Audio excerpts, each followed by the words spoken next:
মা, আমি বাজার যাচ্ছি, তোমার জন্য কিছু আনতে হবে? হ্যাঁ, আনতে হবে তো।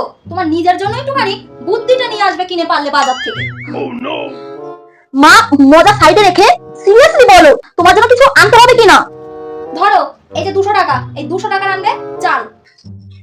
আচ্ছা মা। আর 200 টাকা ধরো। এটা আমার জন্য? থ্যাংক ইউ মা। এই জন্যই বলি, আগে পুরোটা শোনো, তারপরে মুখে কথা বলো।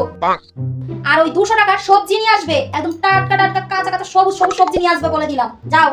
ঠিক আছে মা, আসছি আমি। Few moments later.